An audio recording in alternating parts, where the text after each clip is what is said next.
Marvel Comics hero. Mine is Superman. Remember the motto? With great power comes great responsibility. Hello everyone, John and Carla here. We are the creative team behind the Green Reaper.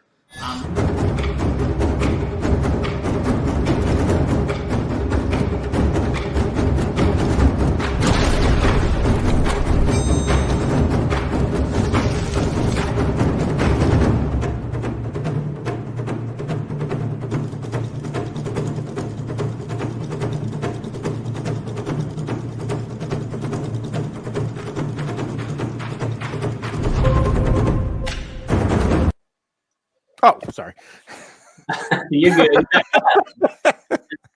Couldn't Hey resist. everybody, welcome to Whitecat Comics, your new favorite YouTube channel. How's everybody doing today? Good. Thanks for having me.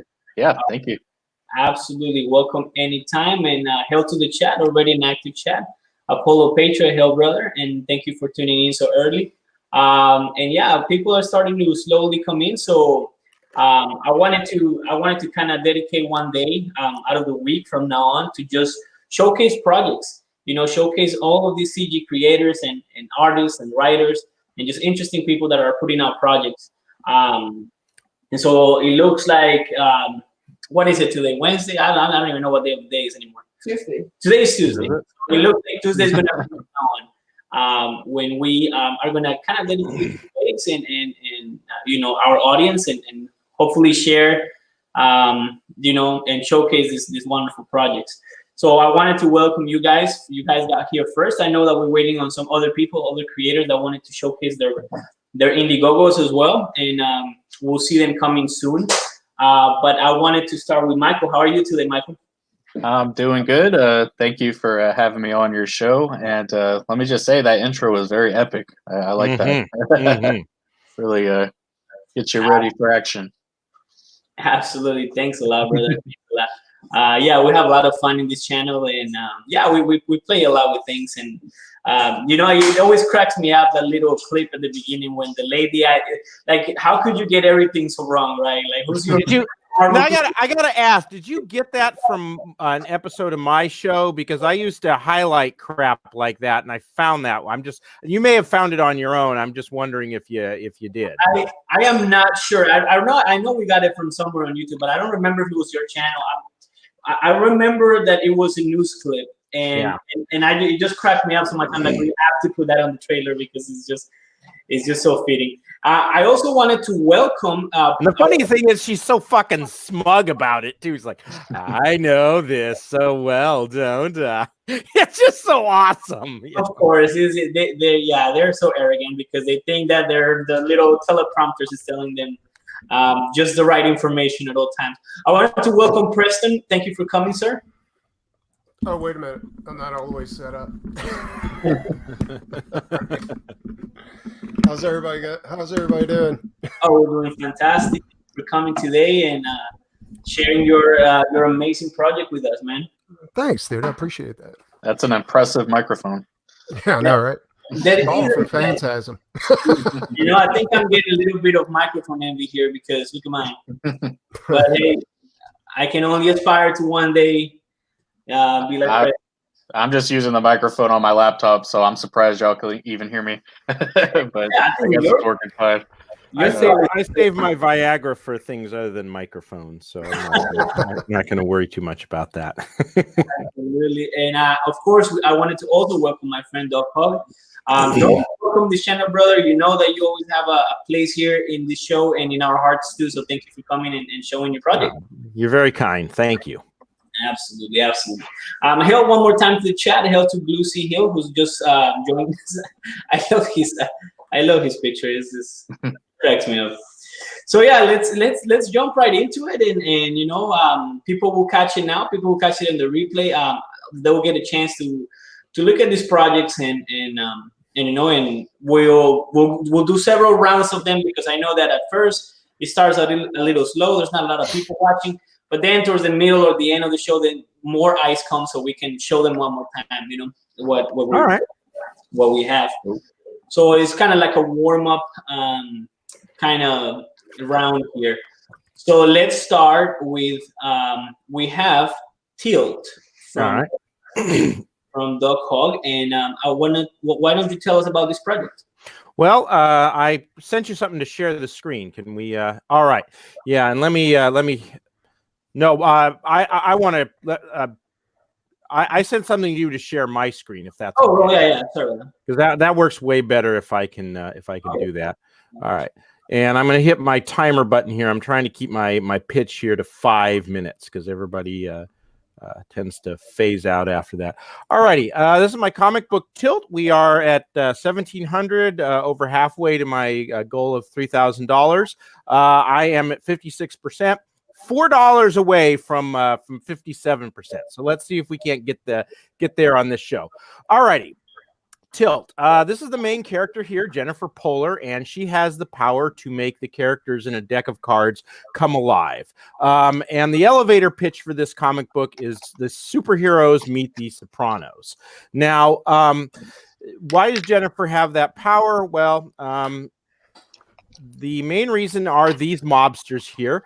And as you can kind of see, this is the head mobster here, Johnny Ricca. He does look quite a bit like Tony Soprano. These are his two hitmen, Jack Tessio and his younger brother, Marco Tessio. And they murdered Jennifer's dad, Larry. And in the afterlife, the spirit realm, Larry begs a spirit to give his, the mobsters are now after his daughter, Jennifer. And Larry begs a spirit to give Jennifer some sort of power that will protect her. And the spirit says, yes, I'll do it, but for a price. And Larry doesn't want to do it, but then he finally agrees. And so she gets the power to make the characters in a deck of cards, the kings, queens, and jacks. They can come alive. They are there to protect her. But the price is she must use that power to eliminate the mobsters. And here you have the very first time a character appears to her. She has to throw a card on the ground. She accidentally does it here, and the queen shows up, and she flips out and faints. And here is actually the very first mob hit. And I really like what my artist did here with the Marcos Lima with the card. Kind of it expands and pops up, and the jack is about halfway out here. And as you can guess, this is not. This is not water trailing the axe in the final panel here. All righty, and then this is some other things that you get in the comics, some extra non-approved body type. Now, why did I call this tilt? Well, if you play poker to any extent, tilt is basically a mental state in which your emotions dictate your play instead of logic and reason.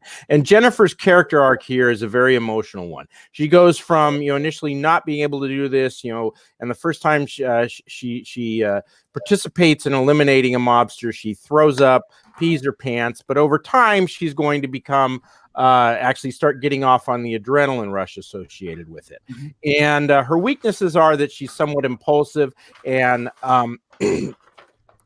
somewhat reckless. And if you're scared to death or you're getting off on the adrenaline rush, those are bad weaknesses to have. So over this story arc, that is something that she's going to have to deal with. I should let you know that 16 pages of this, it's a 32-page comic. It's issue 1 of 3. 16 pages are already completed, inked, colored, and lettered. 22 pages. We're almost up to page 22 completed. It's very close now. My point is, I want to have this project done by the time it's ready to, by the time the campaign is over, so I have it ready to go to the printer as the second the campaign gets over, so I can get it into your hands as quickly as possible. The campaign says you can expect it by August, assuming most of this coronavirus stuff is calmed. Sorry, I can't say that on YouTube. Most of this yeah, the thing has calmed down by late May. I should be able to get it to you well before August. Most of this Mexican beer virus, you can say. All righty, fair enough. This is the standard cover. There's also the option of the variant cover here, House of Cards with the various characters. One of the other perks is a poster here that kind of goes in a slightly different direction from the comic, more of a horror motif. Pick a card, any card. And the other perk is a 54 card deck, a deck of cards, a 54 card poker deck. And this is what is going to be on the back of the deck of cards. These are the various perk levels. You can just go straight digital if you want for $4, or you can either get the standard cover or the variant cover, just one comic book. Both of those are $13. And then you can go the full smash, get both of the comic books, the standard and the variant covers for $20.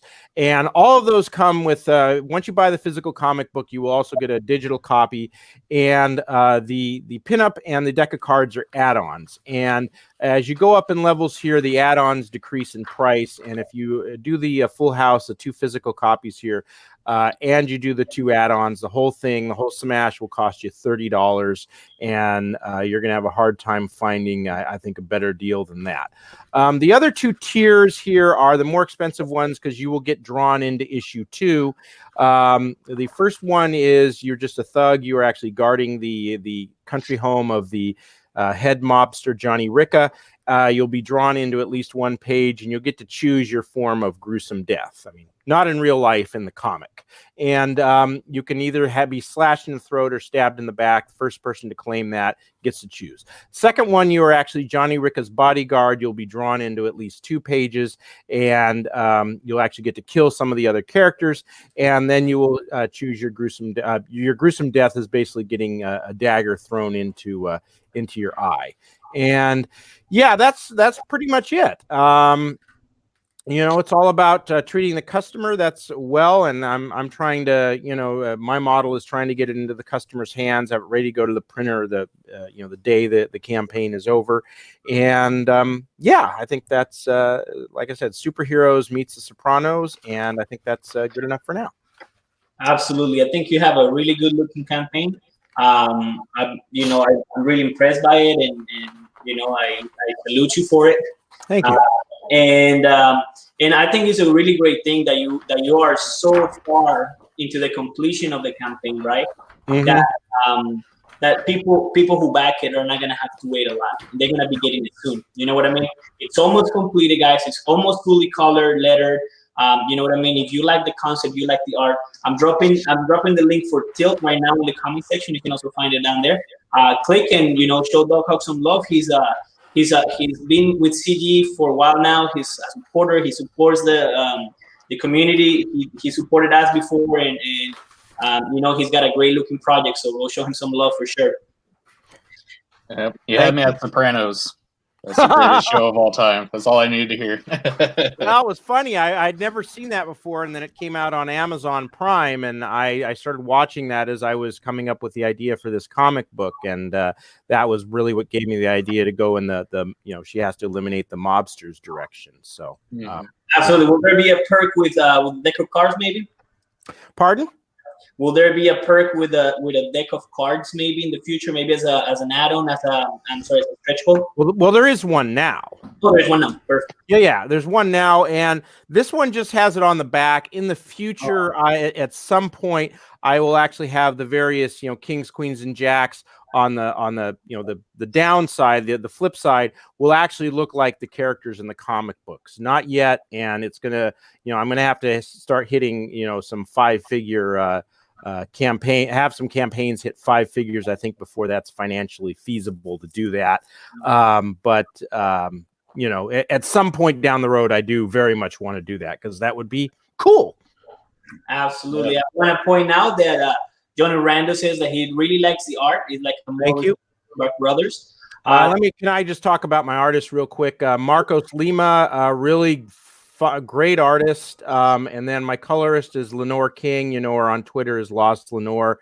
I've been very, very lucky to have them, and their prices are superb, which is they're really good for a first time guy doing his first comic book, and it was in part their prices that let me get to the 16 pages completed before I got to before I started the campaign. So absolutely.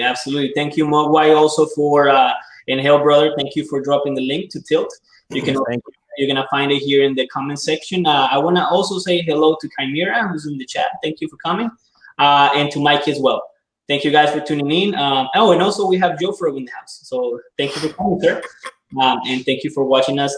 You're a very, very loyal audience member. You should jump in anytime you want. Oh, and then Hatch, of course, who can help himself back these campaigns because he is that awesome, of course. Don't fight it. Don't resist it. All right. You know you want Tilt. You know you want this project. So go ahead and buy him. All right. You will not regret it. Resistance is futile. Oh, I like to consider crowdfunding comics an essential business. So gotta support us. Absolutely, absolutely. Hell to Super Ant as well. And we're gonna come back to Tilt in a second. There. I wanted to take time to showcase these other projects here that we have on our show today. So which one should we do next? You pick. Who wants to continue? Michael.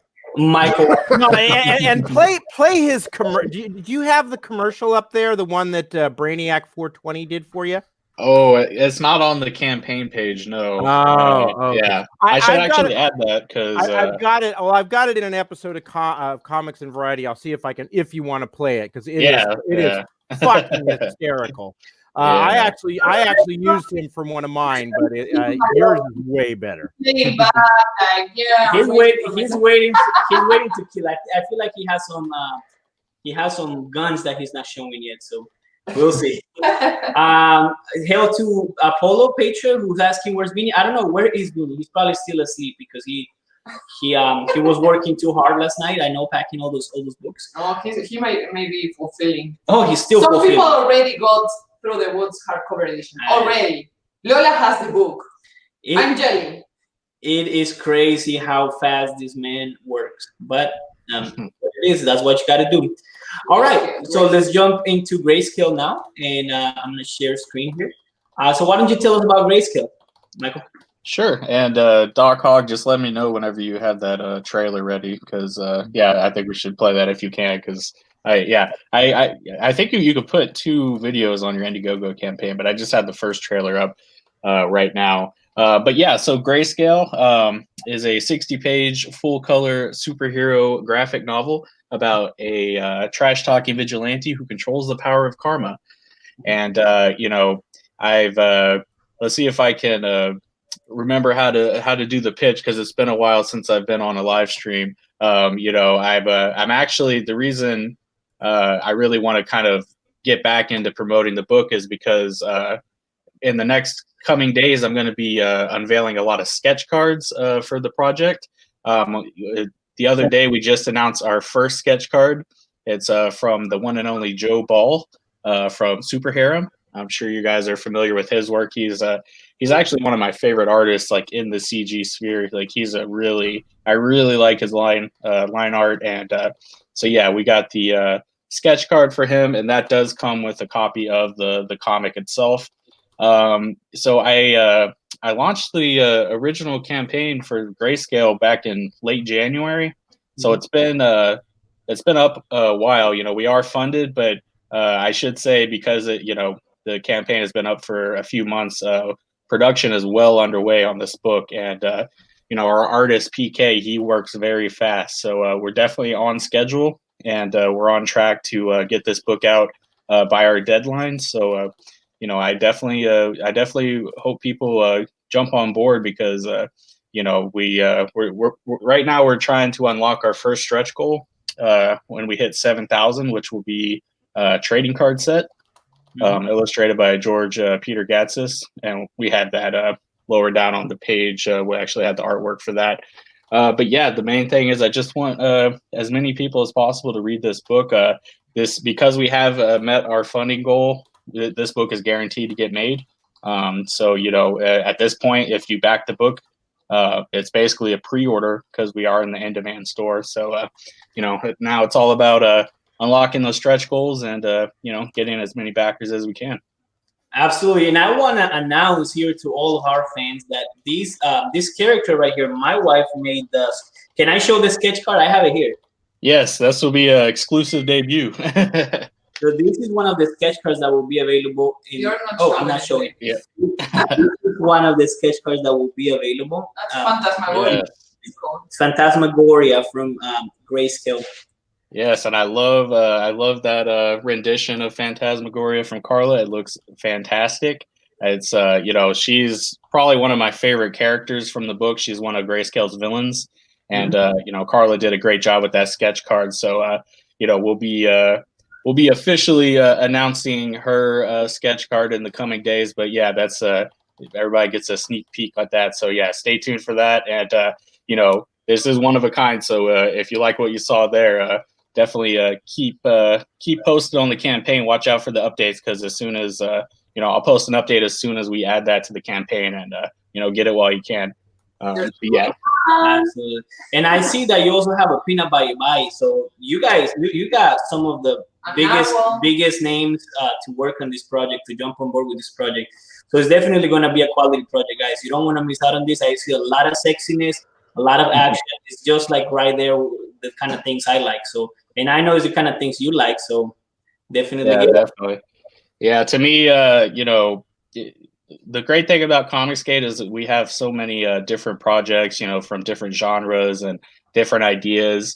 And, to me, Grayscale, the whole idea was I wanted like the ultimate Comicsgate superhero, just like back to basics, kind of take the influence from the 90s that, kind of has been missing in mainstream comics for the last few years, and kind of bring back the good stuff from the 90s and add a modern twist to it. And, if you're like me and you like just good old fashioned superhero book with a lot of violence and action and, suspense, this is definitely the book for you. And, I've said this before, but we do have those 5 preview pages, fully colored, inked, lettered, for it's basically the opening scene of the book. So if you like the pitch about a superhero who can control karma, please do read through those preview pages, and hopefully that entices you to get on board with the book.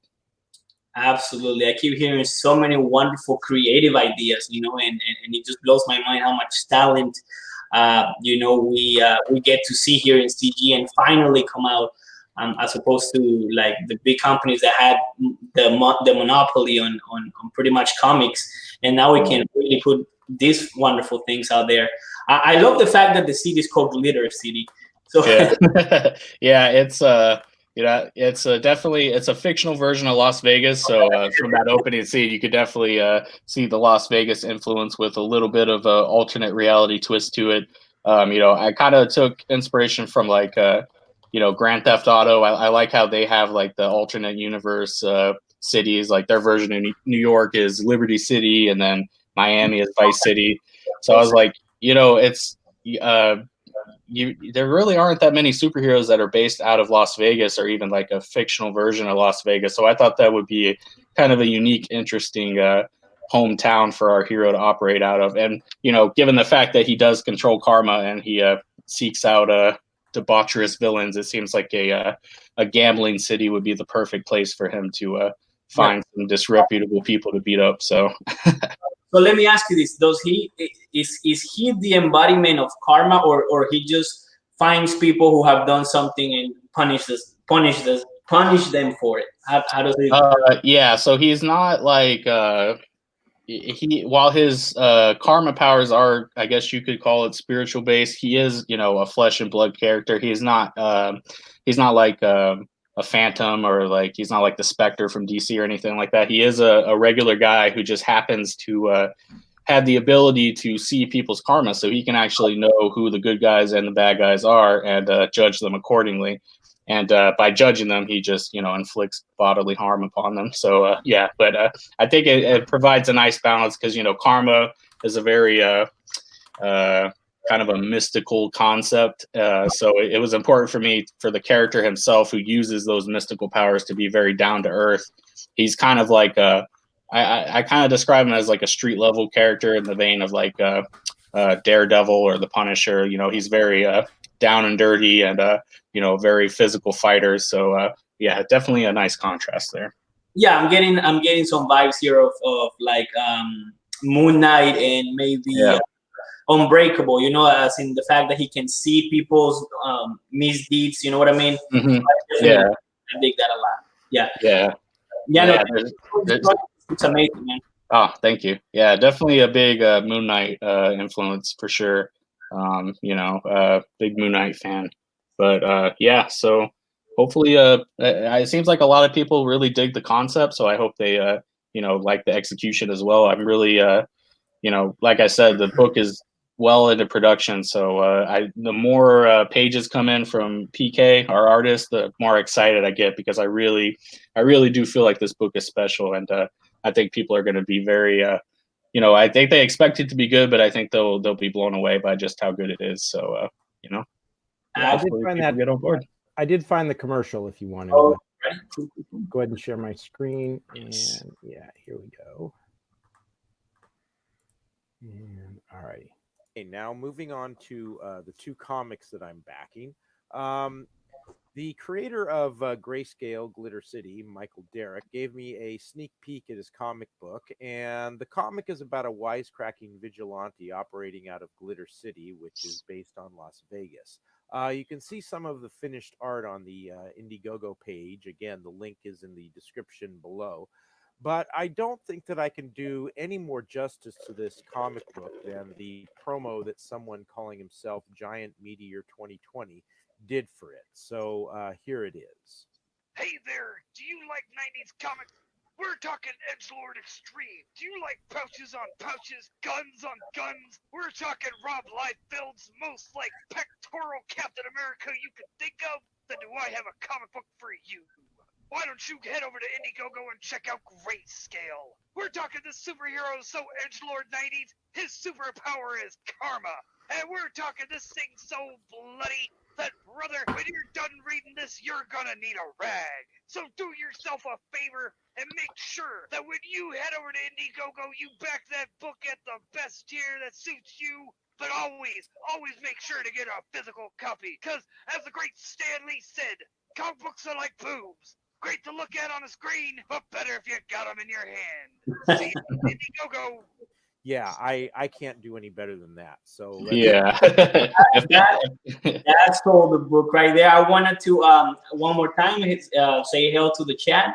I see Blue Sea Hill who's asking here, who's saying that he's amped for Grayscale. So thank you for joining, and thank you for commenting. Apollo Petro says that it looks like the Punisher. Is very awesome. And Hatch was asking if he was in black and white, but then he says that he is black and white, but in a book in color.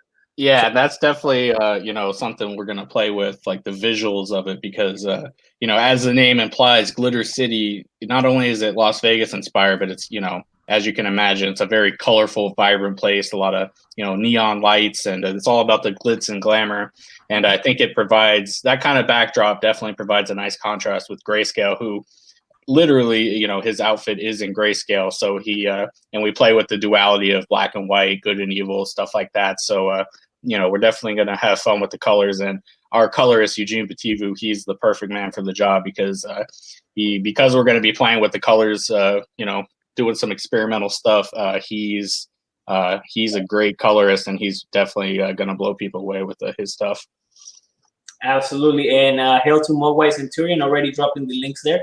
Links for Grayscale, you can find him on the chat. You can find him at the bottom of this video, and also for Tilt. So head on over to Indiegogo and show these creators some love. Congratulations on both of you on your projects. I think they look wonderful, and I wish you all the best of luck for sure. Thank you. Thank you so much. All right, now it's the turn for Doc Salem. How are you, Preston? Hey, how's it going? I'm sorry, a little cold. Oh, it's going. How about you? I thought Brian Criscow was supposed to be here. He is, but he's in another show, and he's gonna be late. What a treacherous little bastard! But if he doesn't show up, I still show his project. We can all criticize it, and you know, it's all good. So tell us about Doc Salem. By the way, congratulations! You're doing amazing, man. Yeah, it's doing a lot better than it did the first time. It goes to show that timing's everything whenever you launch a campaign. If you want, go ahead and play that video. It pretty much explains the whole story behind Doc Salem. A lot better than I can, like freestyling it. And you just share the audio here, and let's watch it. There you go. You know the story. A mad genius, an unholy creation. The world, of course, remembers the monster, not the man. But sometimes, when you look closely, there's more to a tale. Sometimes the monster is the man. This is the story of Dr. Salem, Monster Hunter. Dr. Victor Frankenstein endures life-threatening wounds inflicted by his very own creation. His trusty assistant Igor injects him with the elixir of life, which puts him in a state of suspended animation. When he finally awakens, many years have passed and times have changed. The world that he knew is long gone and the tables have turned. Now monsters have emerged from the shadows and taken over. Victor Frankenstein finds that he is one in man due to the devastation his creation had wrought. To make amends for his transgressions, Victor assumes the guise of Dr. Salem and hunts down rogue monsters. This new and exciting series, created by artist and writer Preston Acevedo, is a 52-page graphic novel that combines Lovecraftian horror with Mary Shelley's Frankenstein to give you a fresh new look into the world of classic monsters.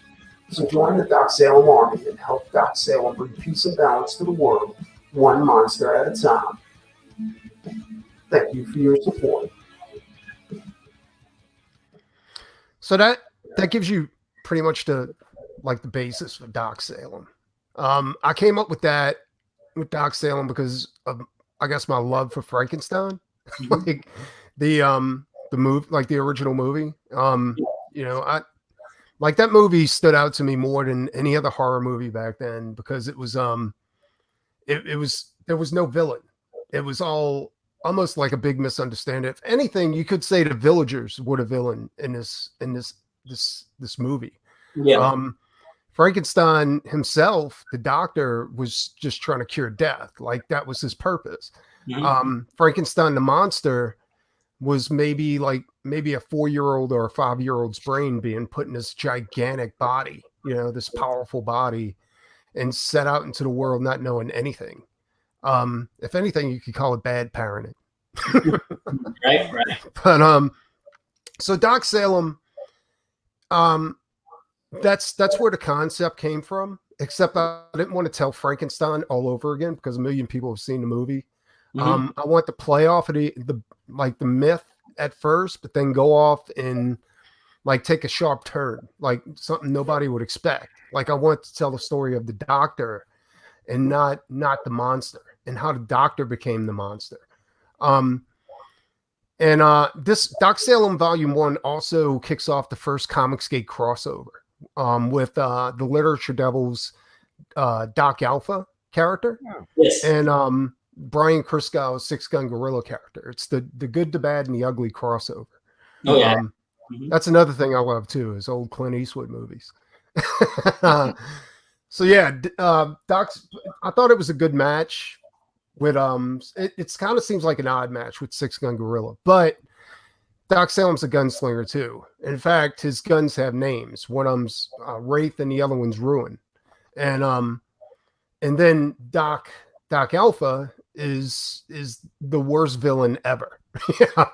That's one thing I can say about the Literature Devil. Like he went off, and while everybody else is doing superheroes, he's like, nope, villains, nope. And he succeeded. I read the script on that. Like, it's amazing. Like, he did a really good job. Another thing too is the Literature Devil also contributed a one-page non-panel grid story for Doc Salem #1, and it's amazing. Like, he's able to put in a definite beginning, definite end, definite middle, and definite ending in there, and he captures your attention throughout the whole thing. And when it's over, you want to know more to the story, you know. But it's just a one-pager, so he's not doing it anymore. But yeah, that's Doc Salem in a nutshell. It's always been in the back of my head. It's just, I guess it was waiting for me to get good enough to go ahead and tell it, you know, as far as the story and the art. Well, it looks great. I keep coming back to this page here because I just love the color. Well, every time there's a flashback, I wanted it to feel like you were watching an old movie, like the original Frankenstein movie. in black and white, except I didn't want it exactly in black and white because that felt kind of cheap to me. Mhm. I wanted to do it in sepia, you Right. know. And yeah, so that's and I like the way it turned out, especially with the film grain and everything else put into it. Yeah, and you got also, the green highlights. I really like that. well, that's I also Yeah. like Reanimator. Yeah. That's kind of where that comes from. But then again, on the next page, where Doc Salem gets beat up and he's all bloody and stuff like that, the blood is highlighted, you know, because I just Nice. thought it was, you know, there's so much to play with. You know, there's always a chance to be creative. You just have to take advantage of it. And also, I'm also a big fan of Lovecraftian horror. And so immediately as soon as you open the book, it's nothing but action. You know, it's nonstop action and adventure all the way till you get to the ending of it. And yeah, like, so as soon as you open the book, he's battling Dagon, you know, and then later on during the book, you know, I have a bunch of classic monsters and Doc Salem go against another Lovecraftian beast. Mhm. And the reason why this is happening is because the walls between realities are breaking down because of something Doc Salem did with his original Frankenstein experiment. And that doesn't get explained in the first issue. There is a definite plot and a definite subplot that's going to keep you coming back, but I got to leave some stuff for later volumes of Doc No, Salem. he looks great, and he has some of my favorite things too. You know, I can see some of a Cthulhu-like creature here, and I love that because that was definitely my favorite book from H.P. Lovecraft. And yeah, like you said, you know, the old Universal monster movies, right? Like you think of the old Frankenstein, and you know, and I know he's not part of the Universal, but it also gives me kind of a vibe of like Nosferatu vampire and stuff. I love that. You know, I definitely. Yeah. Well, while other kids were liking vampires, I was always a Frankenstein fan. I thought he was the coolest one ever. Now, I do have a bunch of alternates in there, like alternate covers. Like anybody who backed Rockabilly Road Trip, my other project, or the original Doc Salem campaign is eligible for a special raw cover. And it's the crossover cover. It's just penciled. And these covers right here, anybody can get. These are all the alternates that were done by friends of mine, like Derek Donovan. He's a DC artist. Tim Lottie works for IDW, I think, if IDW is still open after this is all done. he did, his main thing was Ghostbusters and things like that. Johnny Segura is probably one of the most unsung artists around. He wanted to go to work for Marvel, but Marvel told him that his style was too cartoony and that it'll never sell in today's market. They were wrong. Absolutely. I mean, if you like Joe Mad, you'll love Johnny Segura's style. So all of these, and then of course my cover, but all of these covers are available. You can get them each by themselves, or you can add it to whatever order you want to get. So if you order one cover, you can add the other covers to it, or you can get all 4 covers with the Doc Salem fan club pack. And yeah, also because we crossed the goal for this, that's the raw cover that previous supporters get. Yeah. If you go down just a little bit more, or maybe it's up, go up some more. Yeah, keep going down. And let's see here. So this cover is available because we hit goal. So once we hit goal, I put out the full color crossover cover. And so now anybody can get that one. And also I did a bunch of mashup art, and you know, that's available. Those are not covers. I just want to let everybody know. The mashups, that's just pieces I did, you know, featuring Doc Salem and other Comicsgate characters. And yeah, I love the crossovers, man. I love that. I think we should. I love doing that. Yeah, the bottom one has Death Sworn in it, doesn't it? Yeah. Like the first one I did was Doc Salem and Shinobi Sasquatch, and oh yeah, that one sold immediately. Like it just went as soon as I put it up. These are, I don't know why, but these are moving a little bit slower. So yeah, like I did one because Carl's favorite character in the universe is Gene Simmons as Demon. Right? And I'm also a Kiss fan, so I'm like, fuck, dude, I got to do a Death Sworn Doc Salem demon piece. That one's actually, if you scroll down a little bit, it's right below this one. And so that's it right there. I blacked out the demon because I don't want Gene Simmons knocking on my door telling me I got on a one-off. So, gotta give him like a generic knockoff brand name, like the Devil or something. Yeah, I know, right? Yeah, the Udiman. But yeah, so, and I really enjoy doing stuff like that. Like, I just wish I had more time to do it because right now I'm tied up with, actually, I think promoting Doc Salem is taking more time than actually doing a book. Oh yeah. Yeah. That problem a lot, that's for sure. Yeah. And I'm doing everything by myself too. So I set up these campaigns, I push them and do all the artwork myself, And then also with this virus, all the cons shut down for the year. So that was a huge, source of revenue that just went away like instantly. And so I'm trying to make that up by doing commissions and different things like that. But everything's starting to work out. It's just when stupid shit like that happens, you got to learn to think outside the box to go ahead and make your way. And you've got some very vibrant colors in there. I mean, not in these, but in some of the other ones. I really, particularly where he's fighting the Chulu monster with the tentacles. That one, I really think. Scroll up a little further. Go up a little. This one is really dynamic. That one is really vibrant, very dynamic coloring going. The old colorist I had, nobody liked his work. I liked it. I thought it was cool. He had a good mix of colors, and but he used the cell shade style, and a cell shade is what they use in anime. So when that campaign went under, and I took everybody's advice, I changed out the colors. Then I used the same colors that I used for Rockabilly Road Trip, because I really liked his use of textures and his use of ambient light and stuff like that. And as a painter, I know how important ambient light is to an illustration. The right lighting can turn a ordinary design or an ordinary sketch into something spectacular, And so this guy, he did really, really well. Like, I'm really impressed with his work. And so he's waiting for me to give him the go ahead to finish the book up. Yeah, it looks great. It's almost, I'm definitely, I don't know if you would call this a superhero book, but it's definitely got superhero vibes with just how dynamic it is and the colors and everything. So, and that's in the book, I wanted Doc Salem to be kind of like a demented Batman. I don't know if, let me put that a different way. Like a demented Adam West Batman. He uses all the same speak from back in the day, like because he spent all his time in suspended animation. He was so he could heal, and of course it's the year. We're in the 21st century, but Doc Salem still is in the early 19th century mentally. So when he speaks like Adam West, I guess, in Batman.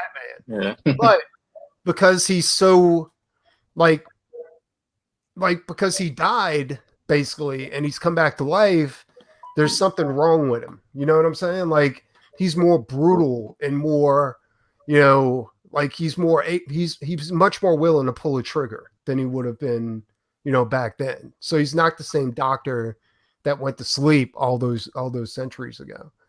And his sidekick, Igor, his assistant Igor, so of course he had a hunchback, and he was his royal assistant when the monster took off and beat the living hell out of Dr. Frankenstein and left him for dead. Igor took him and injected him with the elixir of life. And but Igor's not a doctor. He didn't use electricity in combination, and because of that, Dr. Frankenstein spent years in suspended animation healing. And when he woke up, his name Frankenstein was outlawed. He took on the guise of Dr. Salem, but Igor was an old man, and it turned out that the hump on his back wasn't just a deformity; it was a tumor, and he was dying. So Doc Salem found a dead orphan, right? A kid, and switched brains with Igor, and gave him what remained of the elixir of life. So there's no more elixir. There's no more Frankensteins being made.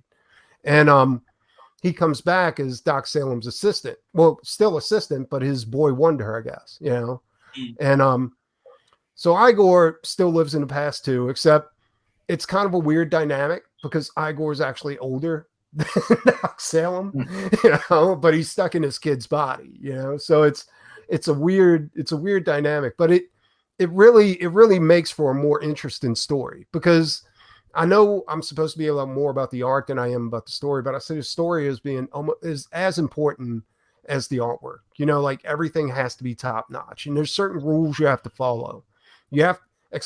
And one of the hardest things to do is do a first issue, because you have to explain like the origin of your character. You have to set up a subplot. You have to do a plot, and it's really difficult, but I think I nailed it in this issue. And of course it's going to be the fans who judge me on that. But I think they're going to be really surprised about it. I got your plot right here. Fuck you, Vinny. I got your plot. What's up, Vinny? Welcome. I know Hey, you want to Vinny. fuck me, but you can't, Preston. You can't. Hey guys, And what's for up? all the sex scenes, Hey, Vinny, Vinny. I use naked pictures of Vinny. All right. It's definitely working. And we have. They're all I want my contribution back now. they're all two-page. No, they're there's all two-page no sex spreads. scenes in there. But it's actually, I wanted it to be to where younger readers can pick this up, because I'm a big Mike Allred fan too. And I was The gonna one say thing- I was getting a bit of a Madman influence, but yeah, the one thing I can say about Mike Allred is that his books have kind of an innocence to them, but anybody can enjoy them. Like anybody at any age can pick up a Mike Allred book and be like, that is one of the greatest stories ever. Yeah. I want to say hail to Hatch, who became the 238th backer for Grayscale. Oh, thank you so much. Thank you. Congratulations, you won. Appreciate that. And then I have a question for Preston by Hatch too, who's asking how many pages have you finished on Doc Salem? Right now, I have 20 pages colored and I have 39 pages penciled. I have very little to finish this. Actually, I guess you could say 40 pages, including the Literature Devils page. Now, the original Doc Salem book was only going to be 48 pages. I bumped it up to 52 of story. And yeah, because I needed more pages. That's all there is to it. And if I need more, I'll just bump it up some more, and at no extra cost to anybody else. Yeah. So, We have a little bit of a threat here for Doc Hogg. It says if you refund Vinny, you have to fight him. So, and then here's a bit of an existential question here from Apollo, and it is: will Vinny twerk it? twerk That's it. the What question. is going on with this twerking? Me and Vinny's working on a video about I that, have no idea. He won't even turn his Thank cam on. you. How is he going to twerk? where we have a twerk off. That's right. It's going to be I don't know what fantastic. Just don't put that in the comic book. Oh, no, we wouldn't do that. We'll send you a video. Listen, guys, the link for Doc Hogg is in the chat as well. I'm right here, Mugways and Turin, as always, dropping those links for you guys to go and check out this awesome project. I'm definitely getting that Reanimator vibe, and I love that movie too. So yeah, lots of good stuff here. Yep. You're gonna love this Nice. book. Anybody who backs this book, you're gonna love it. In fact, you're gonna love any CG book. I mean, but this one is the best. I like that. It is crazy how There's a many high like bar you- how many like horror themed books we have in CG. It's almost like it could be like its own universe, like the CG horror universe. You I know, know, right? We got Yeah. CG manga. Oh, That'd yeah. be so easy to Yeah. make CG horror. Yeah. I think CG is branching out into all these different things, and I love it because I like all of it, right?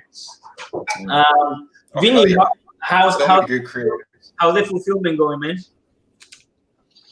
Dude, it is going insane. I didn't even know what the hell day it was, to be honest. It's been nonstop. It's prepping them, signing them. People already started getting them, so you could see the work that went into all of it. It's not just signing it and throwing it in a box. You know, I'm wrapping them, I'm putting them in, like in a plastic zip block. You know, you get the bookmark, the ash cans. Yeah, it's a whole process, and the surprise gift as well. So again, those are just while supplies last. So yeah, those people who got in early, you guys are always going to be treated the best. And that's just how I've been doing it. This campaign is going really, really well. But yeah, super exhausting, but worth it. Definitely worth it. I like Vinny's model on that too. So, hell yeah. Like if you come in early, you get top perks. You know what I'm saying? That's right. Yeah, absolutely, man. We have a comment here by Hatch who's saying that if more people back Sunstorm, we'll have CG literature too, and that's true. We also have pros in CG. Mm-hmm. If you guys haven't heard of Sunstorm yet, go check it out. It's Red Gaze. He's a wonderful writer, and he has this kind of like Star Wars novella, if you will, written and launched them in Indiegogo. It's called Sunstorm. Definitely check it out. I backed it, and I'm sure you guys will love it too. And I'm really looking forward to your book, Vinny. It hasn't come here yet, but I'm sure it's on the way now. Thank you, man. And yeah, just to hype up Sunsworn a little bit more as well. Carla did the cover to the art companion, and I did the main cover to the novel. So yeah, you guys are definitely going to want to back it if you haven't yet. And there's extra cool stuff happening too. Red's going to have a couple more drawings thrown on there. I did one of the sketches for it. I'm looking to do some more after I'm done with fulfillment, but yeah, so there's going to be a lot more cool stuff to check out. Not just the awesome story itself, but yeah, there's a lot more good stuff happening. Yeah, right now I'm doing drawings as well for Through the Woods for those backers. For City of Venus, I got a couple more sales on that, including the sketch thing. So apologies, I got to say this right away. Apologies for anyone who's been waiting for me to do another showcase on my channel. This takes priority, so I'm going to get back to it. I was hoping to get another one in this week. I might. I got to see how much more my rhythm's going to go with this fulfillment before I could make the time to do that. But so yeah, I just wanted to let everybody know that. Oh yeah, absolutely. Back over to you, John. Thanks, Vinny. Now here is the cover by Vinny, so you can tell it's you by the cover. That is wonderful cover, man. So yeah, back Sunstorm if you haven't yet, and we look forward to Vinny's next project, man. You want to talk about it or what?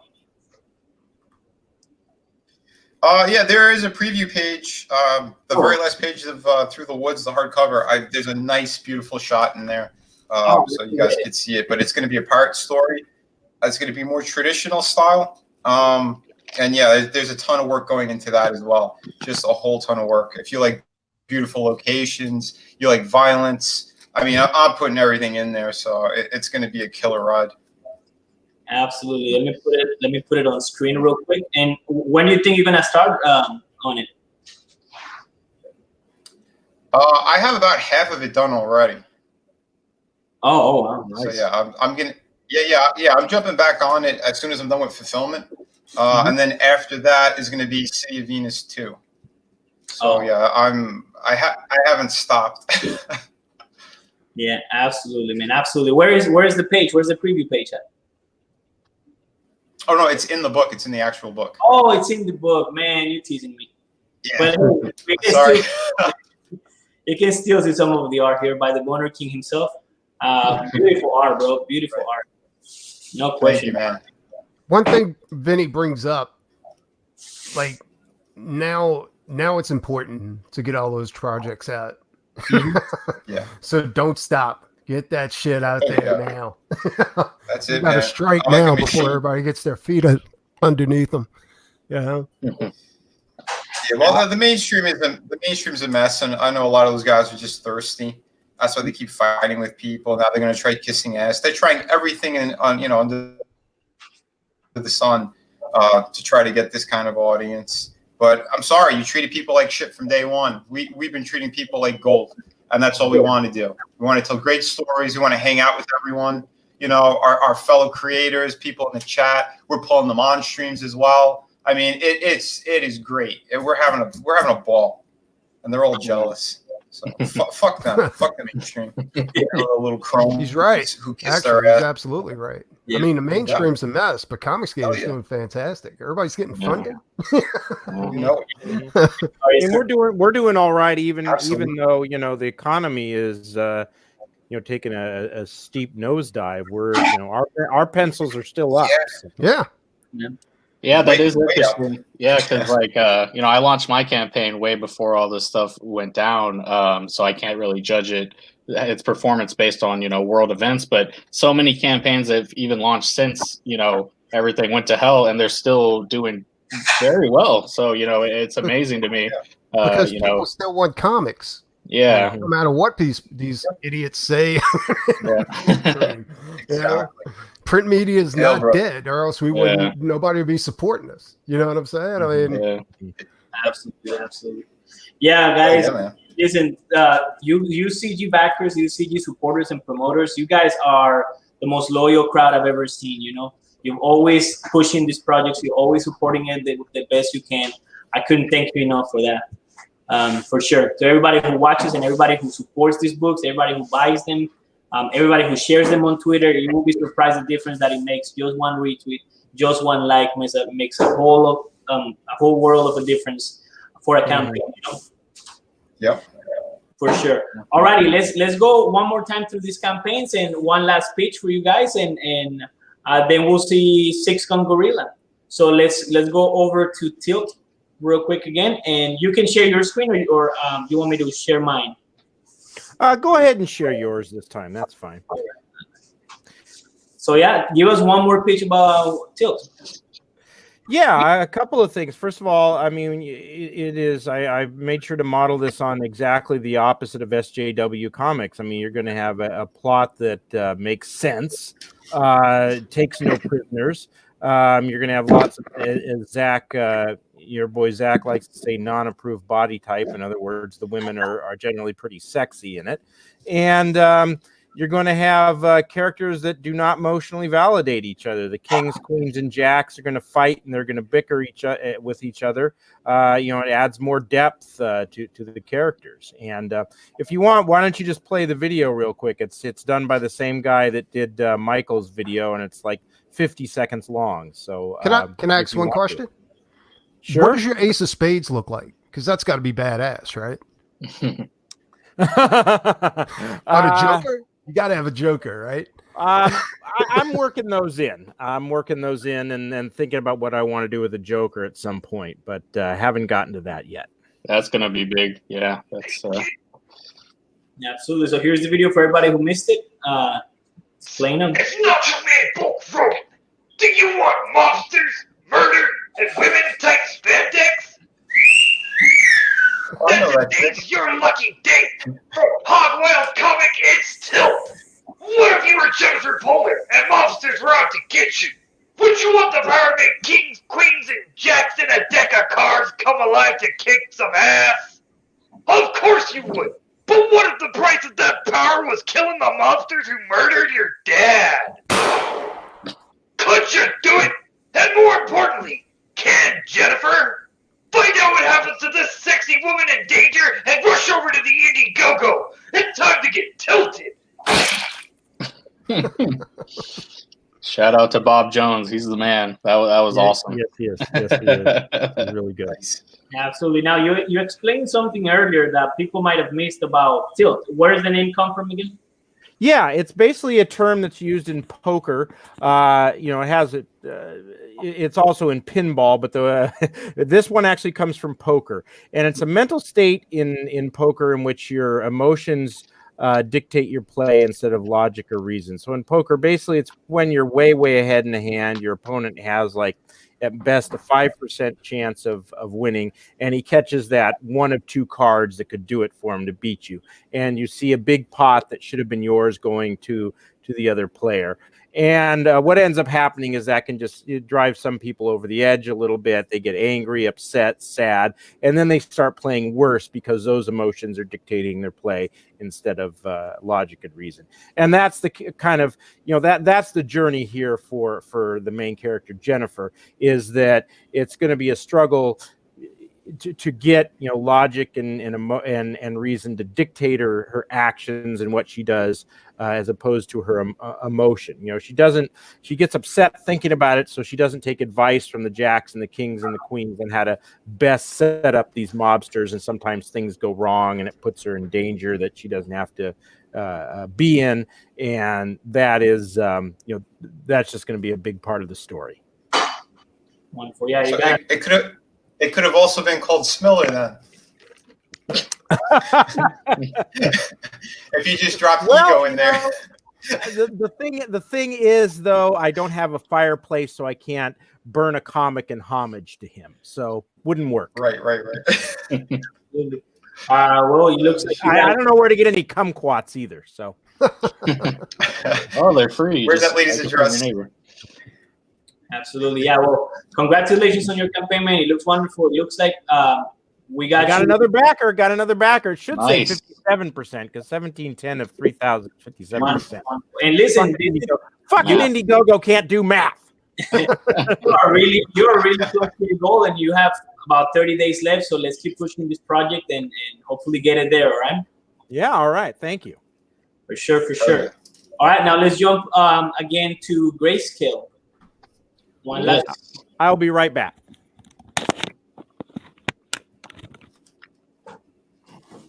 Give us one last pitch for Grayscale. Oh, I'm sorry. I thought you were going to pull the thing. Oh, okay, cool. So Grayscale is a superhero book about a trash-talking vigilante who controls the power of karma. He operates out of Glitter City, which is a fictional version of Las Vegas, a city where anything goes and everything is legal. So for Grayscale, it's not a matter of fighting crime. It's a matter of fighting, pretty much pure evil. It's Grayscale, he is a superhero, but he's not the only superhero in his universe. So he's going to be fighting a lot of crazy superpowered characters. He's got a whole host of villains that he's going to be fighting in the book.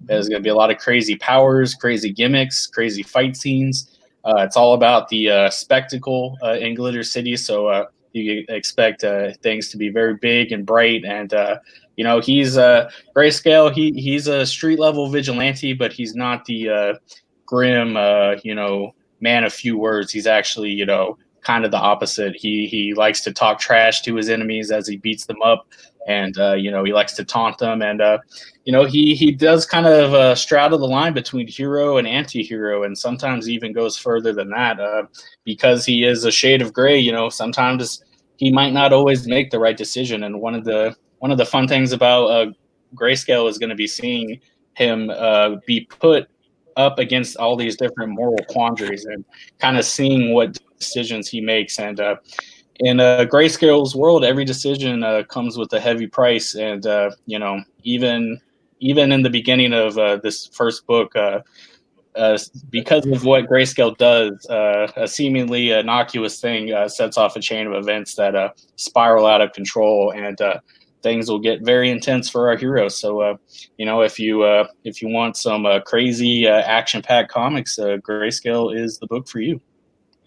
Well, karma is a superpower. It's an awesome original idea, and I remember I backed this. I think almost as soon as I read through your campaign. It's just really, thank you, really spectacular.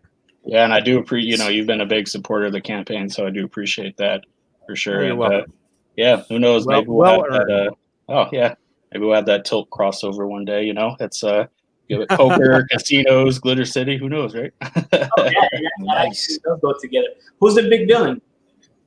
So the main villain is a character. This is going to be the first book of many, and each book will have its own main villain. There's going to be more than one villain, but the main villain for book one is a character called the Brass Ring. He has a power suit that controls electricity, but not only electricity, he can actually tap into the power grid of Glitter City itself. So he actually weaponizes the entire city against Grayscale. So you kind of have to wonder, how is a guy who can just see people's karma and in some cases manipulate their karma against them, what chance does he have against a guy who can weaponize an entire city? Because at the end of the day, he is just a guy in a mask with a black truncheon, fighting people in the streets. So he's definitely going to meet his match, and these villains are going to be the power levels get pretty high, and he's definitely going to have his work cut out for him, and he's not going to have any easy victories. Absolutely. And one more time, for those of you who don't know, Carla did this very beautiful sketch card for the campaign that it will be available soon as we get it from here to there. And Yes. I promise it'll be soon. Yes, and yeah, that looks nice. incredible. Yeah, and like I said, speaking of superpowered characters, that's definitely one of my favorites. Phantasmagoria. She's a villainess who can create thought forms out of her psychedelic hallucinations and use them to attack people and blow their minds. So she's going to play a very big role in this book, and seeing her powers play out is going to be, I think people are going to be very, very blown away by what she is capable of. Absolutely, absolutely. Well, everybody who hasn't backed this wonderful project right now, go ahead and back it. It's definitely good quality, and you can tell that you're passionate about this project too. How long was it in the works for? It's shortly after my first Indiegogo book, The Abductables. That was the sci-fi book I did with Ibai Canales. Oh yeah. I kind of always knew I wanted my follow-up to be a superhero book, so it was just a matter of figuring out who and what that would be. And even before that, I always thought karma would be like a cool superpower. So I just kind of put those two ideas together and, kind of took what I saw as kind of like the resurgence of what was good in the 90s kind of coming back through Comicscape. And, I kind of mixed all those ideas together, and eventually I came up with Grayscale. So it is a fairly new creation. Very, very good, man. Very good. No, congratulations on your campaign. It looks wonderful, and I wish you the best with it. Thank you. Appreciate it. For sure. Hey, Brian, so you finally decided to show up, huh? Yeah. I finally figured I could, work you two into my schedule. Since I wasn't doing anything else. No, seriously, my apologies for being an hour late, but me and Drew, of course, were doing Indie Focus with Sweens and Indie Dave. And, I've been wanting to come on your channel for a while, and I just hope you don't think that I've been acting like a diva. You have been, though. I'm just not on purpose. Not on purpose. You have the gift of gab, so it gets you a little late now and then. You can afford being late. That's the curse of gab for me, Boner King. Hail everybody. Hail Michael. Hail Doc Hogg. Hail my man Preston. Hail Boner King. Hail Carla and John. All of these books look absolutely fantastic. And onward and upward for Comicscape in 2020. That's right. Definitely. Absolutely. You know it. You believe how many projects we've had so far this year, and everybody's pretty much getting funded. It's just madness, It's awesome insanity. It's absolutely terrific, and it's just going to get bigger because, like my man Preston was saying, just because people aren't buying comics doesn't mean that they don't want to buy comics. Right. They don't want to read comics. It's just the comics that are being presented to them are just shite, and so that's where we come in. Yeah, absolutely. Who's going to the CG Con? What was that? Who's going to the CG Con? If there's going to be one, I'm going to be there. The parties are going to be depraved. Absolutely. Oh, yeah. There. Vinny's going to get naked. And Preston, I'll get naked if you let me do donuts in the Devil Driver. Yep. You have to wipe my butt sweat off the seat. That would be nice. You two are gonna have a great time. I'm going to be hunting down Roe. That's what I'm going to be doing. Oh my God! Oh, clusterfuck, man! But we shall we shall persevere, man. We shall persevere. We're not going to let any fucking schism come in and fuck shit up like it did last year. It's not going to happen. No, absolutely not. Oh no, dude, no, we're all too tight, and we're all such fucking hard workers. We're not gonna bend over for that kind of bullshit. No, absolutely. Never. All right. Well, Brian missed out most of you guys' campaigns, but if you watch the replay, Brian, you can see them all. And I will, and I shall. We have some wonderful campaigns. We have Tilt by Dog Hog. It's about poker and cars coming to life to save a girl from the mob. We have Michael Derrick's karma superhero, kind of like a Deadpool superhero, if you will, who can control karma and can see people's bad karma, right? And Such a cool idea. it's a great idea. And then we can hear another pitch for Doc Salem too. Actually, you know what? Let Brian go ahead and do his pitch, and we can save mine to the end. That's fine. No, we should do yours first, brother. No, it already pitched it. This is a repitch. Oh, okay. All right. I thought we were gonna have like knife fight. No, you go first. No, you go first. All right, all right. Get in there, Brian. You guys. Yeah, come on, Brian. Don't be scared. Do it.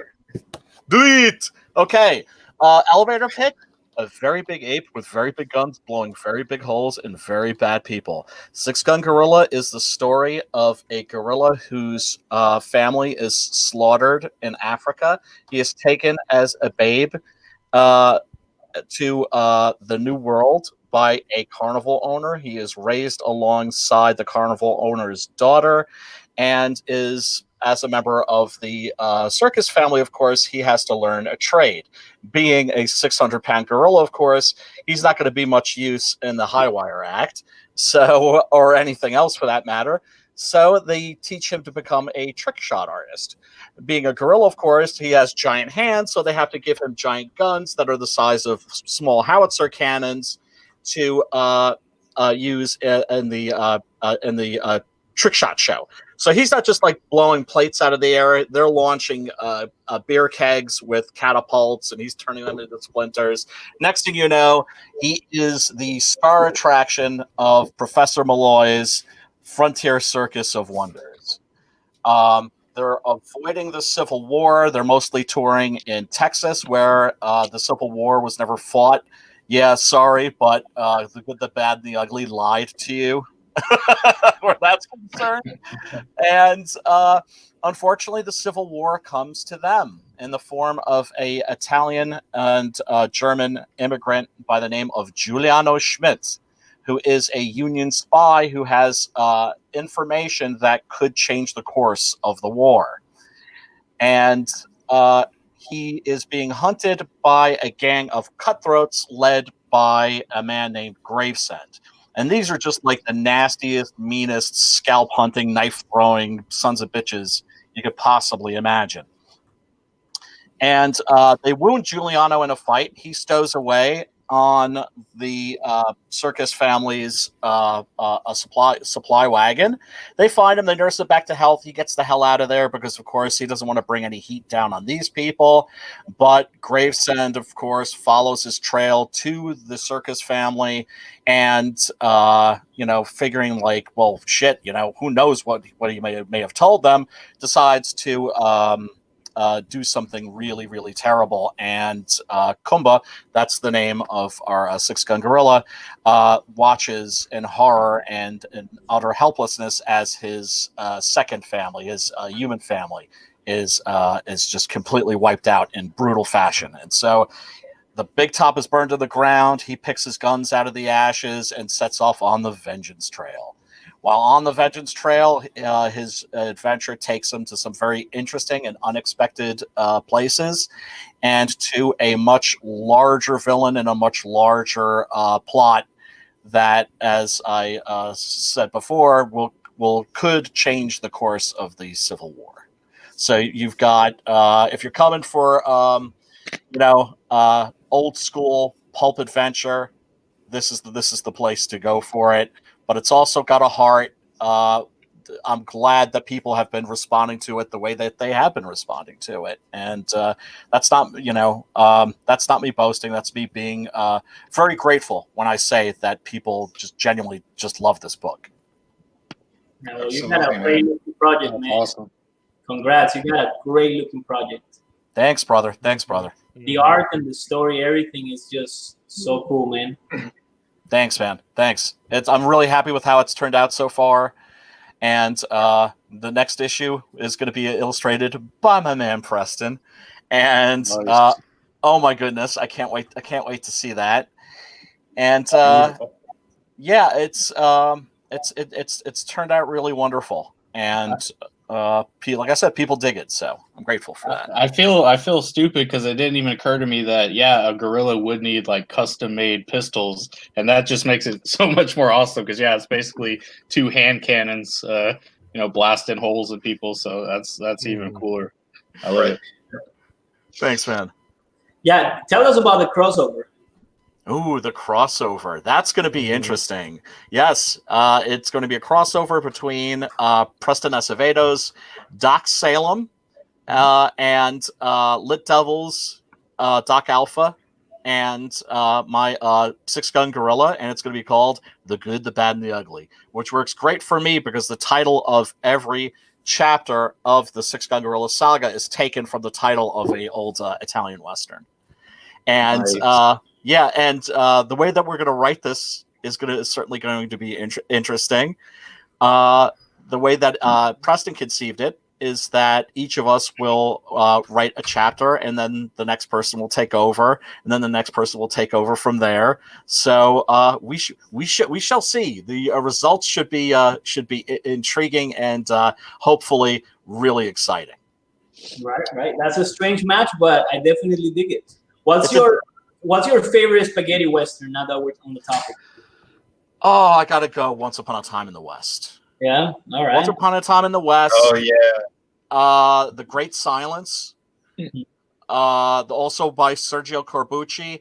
Obviously the Leone films. Whenever you talk to anybody that doesn't know much or is just learning about the Italian westerns, you just tell them go watch all the Sergio Leone movies.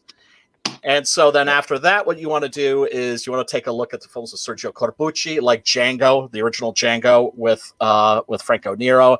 That's completely out of this world. I have a real fondness for the Twilight spaghettis, as they're known. Those are the films that were made at the very end of the Italian Western boom. Those have a very kind of sad, elegiac quality to them. Keoma is one of those. Twilight Avengers is another one of those. I'm just absolutely crazy about them. And I've seen just about all of them. I literally have a collection of 300 of the damn things. So, Oh wow, Beautiful, man. Mine's Hang 'em High. So that's not Italian, though. That's not Italian. No, it's not. No, it's not. It's a good one. It's a good one. Oh, well, with American Westerns, of course. John Ford, The Searchers, Howard Hawks, Rio Bravo, El Dorado. And of course, George Stevens' Shane is one of the best ever. I think maybe like the best American Western for sure.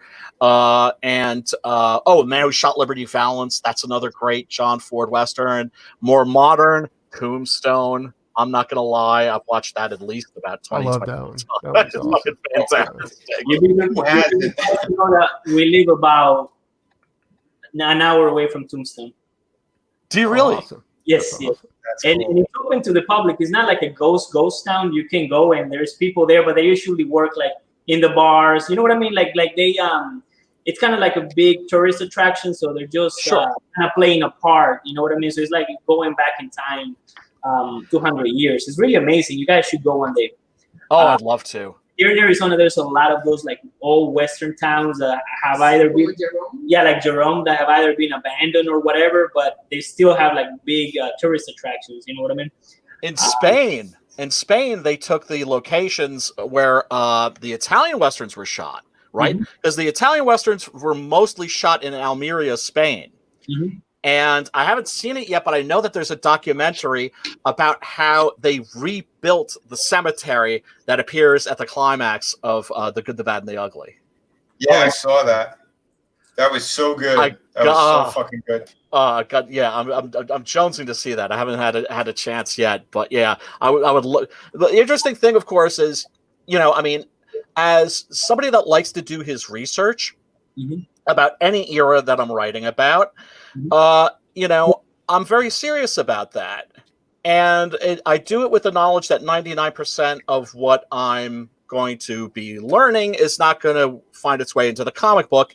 That's all right. It still ends up being useful in some way. But when you're researching the Old West, You find out like within 5, 10, 15 minutes, like the first thing you learn is that you're not dealing with history, you're dealing with a legend. You're dealing with mythology. That's not to say that there isn't real history. There is real history. If you want to read like real history about the Old West, you read something like "Bury My Heart at a Wounded Knee," something like that. But if you're looking for like the history of the gunfighters and all that stuff, these were people that were being mythologized in their own lifetime. The gunfight at the OK Corral didn't take place at the OK Corral. It took place in an alley behind the OK Corral. Stuff like that. It's crazy because like now that we're on the topic of Westerns and poker from Tilt, people always have this idea that these duels were happening all the time. You know what I mean? In practice, and that it was just like they portray it. Like you take the 10 steps, facing the opposite way, and then you turn, and whoever slings the gun first. It wasn't like that. They were super butch. A lot of times they would have to like shoot the guy a bunch of times. They were super drunk. It was From what I heard, the pistols they were using back then were so inaccurate. Like it was completely luck if they hit anything. Dude, my favorite story is two guys are sitting at a table. They're playing poker. One of them accuses the other of cheating. You know how it goes. They both get up and fan their guns. Now, I don't know if you know what fanning is. I do have a replica. 1 second. Make sure it doesn't have a bullet in it, all right?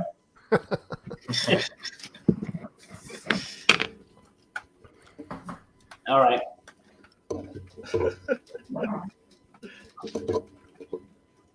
Sorry about that. I'm not going to get you banned, hopefully. Whatever. There's not going to be a copyright, well, not a copyright strike, but I've noticed like in the chats that like sometimes people can't put like the name of my campaign because it has the G word in it. Oh no! But like, this is not a real gun. This is a replica called Peacemaker. I bought this because I wanted to learn how to spin and draw and thumb bust and all that stuff, right?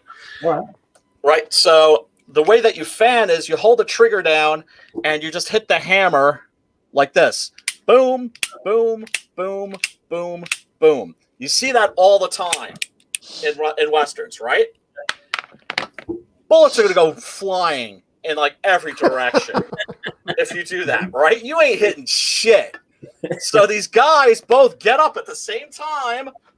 Boom, boom, boom, boom, boom, boom, boom, boom. Naturally, the room is full of smoke. Yeah. The smoke clears, and they're both still standing there, both of them without a scratch. But the bartender's dead. Everybody else, right? Like a horse across the street. Yeah. And then they were just like, "Oh, okay, well, fuck it," and just like went back to like playing cards and drinking. So yeah, I wanted to set the story in like the real Old West because the way that I'm telling the story is that it's part of the secret history of the Old West, and it's based on a true story. And in fact, one of these days, I'd love to do a intro sequence about the legend of a 6-gun gorilla, and these people that are researching it who come across a roadside attraction and find like the giant guns. But anyway, that's for, yeah. No, I have plans. I mean, I have sounds like a cool epilogue. Yeah, it would be it could be an epilogue, could be a prologue. We'll see. I've got 3 issues left to finish for this arc, which is Long Days of Vengeance, and then after that, there are other books I want to do, a whole bunch of different projects I want to do, and but also more 6-gun gorilla. I definitely want to do another series called 6-gun gorilla. Any gun can play. That's going to be an expansion of the 6-gun gorilla universe with these other wacky characters that are introduced, and I've got that all plotted out and ready to go, and I can't wait to write some of these characters like Sam Hain and the Dandy and Sledge Strode and the Blazing Szechuan Kid. That's gonna be rad. You know, it'd be cool, Brian, is when you write your part of the crossover, because it does deal with time travel. Like they go through a museum and they have the two guns from your gorilla in there. Yeah. That's a great idea. I like that. I like that. Yeah, that's something we still got to do. Legend has it. Yep. And then, like, are these real? And like, you gotta have them carbon dated and all that shit. Where the hell did he get his ammo? But yeah, no, that's something that with the crossover, Preston and myself and Liddell, we still got to put our heads together and make that happen. But I'm looking forward to it. Man, it sounds it sounds super fun. Yeah, and I love the Old West too. Like there is no enough books that can tell the full story of the Old West. You know, like there's so many little crazy details about it. You know, even us who like I've been living in Arizona for I want to say like 15 years already, and you don't get to ever know the full story. You know. Oh, like, of course not. Like the little details, you know, like the little details. Like if you were sick from any kind of pain, they'll just straight up give you heroin. You know, laudanum. Yeah, absolutely. Wyatt Earp's wife was addicted to laudanum. And like these people like Wyatt Earp, Doc Holliday, you think like, oh my God, Billy the Kid, that they had these giant body counts. No, they didn't. Well, they had it as a cure-all in the drugstore where you give it to your kids so that they can get a good night's sleep at night. And they also, at one point in the early 19th century, they were they were selling atomic water in the, it was water infused with plutonium. That was also a cure-all until somebody's jaw fell off because they took it every day. Oh, dude, there are ads. They're great. They're from the Victorian era. Are your kids hyper? Give them some cocaine. It'll chill them right out. That'll work awesome. Yeah. Plutonium, I mean, all they got to do is just pee in the DeLorean and Well, the original Coca-Cola had Coke in it. Yeah, it did. Yeah. That's absolutely true. The original Coca-Cola had Coke in it. Yeah, white drugs. Hey, Brian, quick quiz for you. Please. In poker, what is a dead man's hand? Dead man's aces and eights. Outstanding. Very good. You know. Yeah, well, because that became known as the dead man's hand because that was the hand that Wild Bill Hickok had. Yep. When he got shot in the back. I do want to eventually work some historical figures in there. Mm-hmm. My favorite is Tom Jeffords. Tom Jeffords was the man because even though he's not like well known because he wasn't a gunfighter, he was the guy that really helped sort of create a peace between the Native Americans and the white people. In the region that he was inhabiting, I forget exactly where at the moment, for a while, because the mail wasn't going through, right? Because Cochise had his boys stopping the mail and, just grabbing all the letters and throwing them to the wind, right? And so he was like, man, so people, the white people were getting mad and like, we're going to put a stop to this shit. And he was like, okay, you know what? First, let me go in and talk to this Cochise dude. And they're like, what are you going to do? Just walk right into his camp? That's exactly what Tom Jeffords did. Cochise and his boys, everybody's hanging out by the fire, telling stories, eating, doing whatever they're doing. And this white dude just walks in and sits down right next to Cochise and is like, sup? And Cochise is like, this guy's got some balls. I like this dude. And he actually managed to work out a piece, right? Where they were going to stop fucking over the mail. Mm-hmm. Tom Jeffords was so awesome that he was the only white man that the Native Americans trusted. Like he became an Indian agent after that, which meant that he was like the guy that was on the reservation that was their liaison to the government. Right. He retired and went off to the east, and there was an incident at one of the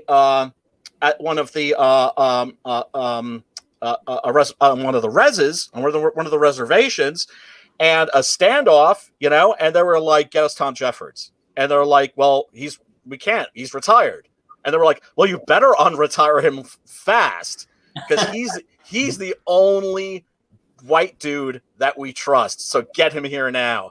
So they went to get him, and he was just like, I'm retired. And they were like, dude, if you don't show up, there's going to be some fucking bloodshed. And so he dragged his ass out there, worked out a piece and everything. So, yeah, Tom Jeffords is the man, without a doubt. That's super cool. That is so cool. Yeah, Jimmy Stewart played him in a movie called Broken Arrow, which is definitely worth checking out. That's awesome. And now that you bring out like the tribes, that's like the other side of the old Western type of mythology, like you say. You know, like you look at characters like Geronimo. You know, they used to believe that this guy could make like rain and thunder with his mind. You know, like he controlled kind of like the the environment and the weather and stuff. It's so cool when you start reading into it. You know, but like I said, it's too much for one brain. It is. And also, but thankfully, there are people out there who are scholars that are studying this shit. Archaeology is still turning stuff up. DNA testing, they'll find somebody's remains, like they found Butch Cassidy, for instance. So, a lot of things are gonna get cleared up, but a lot of stuff, it is always going to be in the fog of mythology, really. And let's face it, that is, why we love Westerns, or at least the people who love Westerns, is because they're mythic. And, they're bigger than life. And my first exposure to a Western comic book was Ghost Rider. Original Ghost Rider. Dude. And I got the whole series, and I was like, oh my God, I got it for like $0.25 each, because nobody knew back then. They thought it was garbage, because it was actually in a quarter bin. I think they were in pristine condition too. And I was like, yeah, dude, that's fucking amazing. So I read it. It was great. And the art was fantastic. And then I found out afterwards that there was Ghost Rider. Johnny Blaze was actually a Marvel character and stuff like. So then I was like, well, that's much cooler for a motorcycle. But yeah, a lot of people don't know that the original Ghost Rider was a guy that dressed up as a ghost. Yeah. And it wasn't in Marvel either. It was in another comic. And it was in a Western comic. Like it was this artist, like country Western artist, I guess. I've got there's a great Facebook page of Western comic book art that I'm always like taking stuff from and sending to Adrian, not saying like do this, but here, let me hit you with way too much stuff, way too much reference material, and take what you want and leave the rest salad. One more thing about that too was that one of those issues of the original Ghost Rider, like the Horseman Ghost Rider, Frank Frazetta did a cover. Because I was asked to reproduce the cover with paint, and it wasn't. He never painted the cover. It was illustrated, like comic book illustrated. Right, because Frazetta started out in comics. Yeah, I remember that piece. I've only seen one of those books in pristine condition with Frank Frazetta's signature on it. Oh shit! Oh, Frank. Wow. Hail Frank. Rest in peace, Frank. You saw that at a convention? What? You saw that at a convention? No. A buddy of mine who owns a comic shop, he was like, look at this. And I was like, you got that? He goes, Preston's eyes bulging out of his head. No, because seriously, he gets some of the weirdest shit in his comic shop. Like, people don't know what they got, dude. They just come in and they're like, I need to get rid of this because I need to pay shit, or I need drugs or whatever. Right. You're like, oh, son. Like in Slidell, Louisiana, he came across what was it? It was what's the first appearance of Spider-Man? He was in Fantastic Four, right? No, Fantastic Tales, right? Was that it? Amazing Fantasy. Amazing Fantasy. That's it. So he, in his lifetime, he's come across 4 Amazing Fantasies. The first appearance of Spider-Man, right? And he immediately sold them. Like, he doesn't collect. He told me that he's not allowed to collect comics because if he started collecting them, he wouldn't make any money. So get high on your own supply. Exactly. Like, he was thinking of opening a shop, and I was like, don't tell me to run that motherfucker. I was like, I'm an addict, dude. You don't want an addict dealing you drugs, Exactly. Can you imagine? This is like us. Like, yeah, here's this old comic. Somebody wrote on it, though. It probably decreased the value. It says, I guess the guy's name must have been Frank Frazetta. People will come and trade shit in. I'll be like, nope, nothing came in today. That was my car will be piled up with the old shit. Your bag's nice and full. How much was that Frazetta going for? The Ghost Rider one that he said. Honestly, I know the old Ghost Rider issues are like $300 or $400, like the original ones, not by Marvel. Right. But that one, I would imagine, because it seems that, you know, like like the first appearance of Thor, which is Journey into Mystery 83, right? So in pristine condition, that's a $40,000 or $50,000 book. But every time it comes down, so like if you got a 6 or something, which is still a pretty good book, or a 5, you're looking at $3,000 or $4,000. So that's substantially different from $45,000, $50,000 for a 9.5 or, you know, whatever. Yeah. But I gotta imagine that Frazetta has to be a $20,000 or $30,000 book or more, you know, just because of his signature. and let me echo the sentiments of Ralph Bakshi when he said, "A world without Frank Frazetta just doesn't make sense to me." No. In fact, Bern Hoggett, when they said they were asking him if he's seen anybody else that was as good as Frazetta, and he was like, there will never be nobody as good as Frazetta. There's only one Frank Frazetta, and that's it. Without a doubt. No, yeah, I mean, but Chris Acevedo's here, and he paints really good, like Frazetta. Yeah, he does, and that's why I want him to do Six Gun Gorilla, and I want him to do Slayers, and I want him to do Tequila Moonrise. I want him to do. Seriously, I sent you the copy of that script because I sent Preston a copy of a screenplay that I wrote that I want to do as a comic. Mm-hmm. And I'm not, and I'm not the kind of guy where I'm like, I'm just going to take the screenplay and just like throw it at an artist and go, here, just make this into a comic. No, but I intend on writing proper comic scripts, right? But I sent it to him just to give him an idea of what it's like. And I'm just hoping he's going to read it and he's going to be like, I have to draw this. I'm going to be like, I got that motherfucker. The problem is I don't have time to read scripts right now. Like I know. I just read one. Somebody wanted to hire me to do their book, and he sent the script to me 2 weeks ago. Yeah. Like, dude, so don't sweat it. We good. The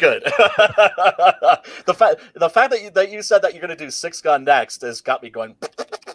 Yeah, I think I'm gonna have to take a slight break from running campaigns because it takes so much goddamn time away from the desk. You know what I'm saying? Like, it's fucking crazy.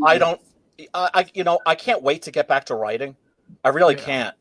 But as fun as this has been, as joyous as this has been, as cool as this has been, promoting. I want to get back to creating. Yeah, me too. And that's like, it's a weird thing. Like you gotta promote to be able to create. Yeah. But then if you promote, you don't have time to create. Well, like we just had Sweens on, right? He had a bang up, $20,000 campaign, and then he just disappeared. Yeah. And now he's back. Where did he disappear to? He was actually creating. He was actually drawing the damn comic. Yeah.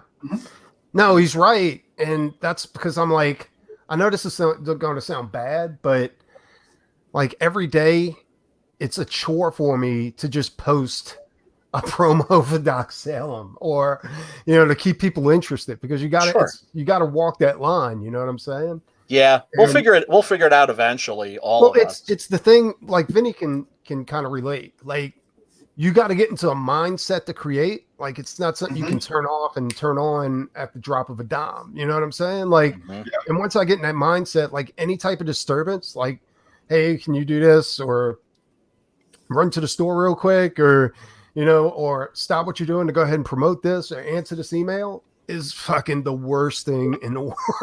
Yeah, oh my God. It is. You said I can kind of relate. 100% I can relate. It's fucking insane. See, right now, I've been nice and quiet because I'm sitting there drawing because I didn't get a chance all day. I have to get these sketches done, and I'm really putting my all into these things. I'll put it up a little bit later. But yeah, no, you have to focus. And if I'm sitting there running back and forth doing all these boxes, like Preston said, you got to run out, you got to grab some things. especially now with this stupid pandemic that's going on. Grab your mask, wait in a fucking line. They're only letting a few people in at a time in certain stores. It's like, holy shit. By the time you get home, it's like, how many hours disappeared? Oh my God, dude. Like I get up and I get on the computer and I promote Doc Salem. I share a bunch of shit. I go ahead and I put up my from the archives post, and it's 5 o'clock. I'm saying, and then I mean, nothing against you guys or anything like that, but then I gotta in the evenings I gotta get on the shows to go ahead and push Doc Salem and push Road Trip and make sure I have a presence on YouTube and shit like that. Like it's a grind. It's definitely a grind. Yeah. I mean, but the numbers reflect that, and the support and hearing from the fans. That's what keeps me motivated. That's what keeps me going. No, you're right, absolutely. But literally, I'm being serious when I say this too. Like maybe 2, 3, 4 hours a day I get to draw and ink and paint, and that's bad, dude. Like that's really, really bad. And, I'm lucky if I get like an hour or two to write. And, I don't have a really good excuse other than that. It takes me a while, like a lot of writers, a lot of artists, I have a ritual. Do you know what I'm saying? I have to have my tea. I got to have my e-ciggy. I have to put on some music. I have to kind of put my head in that zone. Yeah. And I think, having to, like I'm touching up the script for like Six Gun number 8, Cemetery Without Crosses, but I want to start writing some new shit. Well, you see, that's why I'm kind of jazzed about going and doing work with Micah, doing work with you, because I ain't got to promote. You know what I'm saying? I can just sit back and bang out pages all day. You know what I'm saying? Or covers, and cash or those commissions. checks.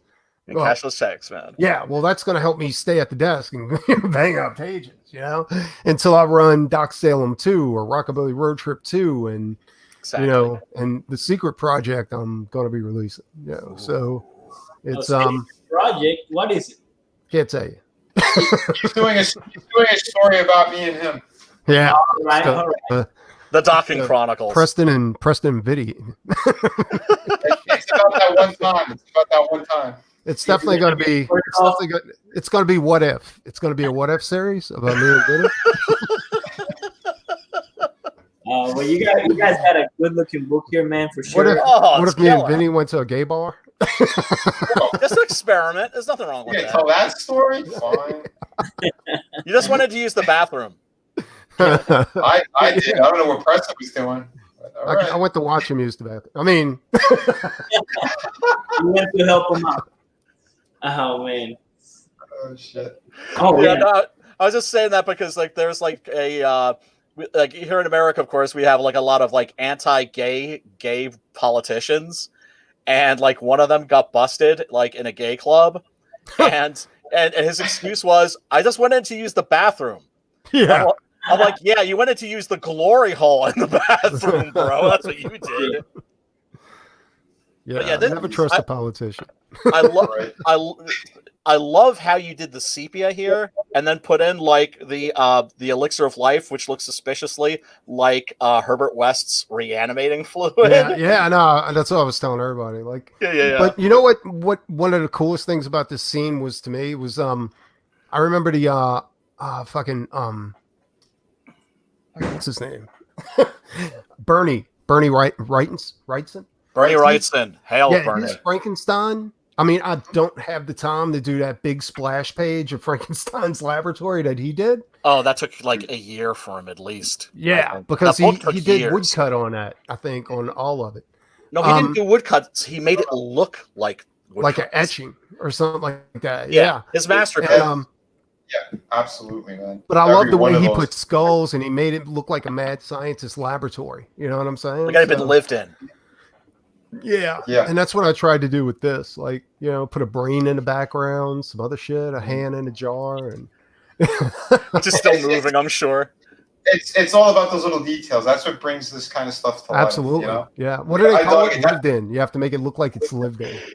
Right. No, and the action also look really good, man. The action here is particularly good. Yeah. Well, that's one thing I didn't want was I didn't want it to be like a modern comic. Like modern comics aren't filled with action. No. and you're not really getting what you pay for, because usually you get looking at 2 to 4 panels a page.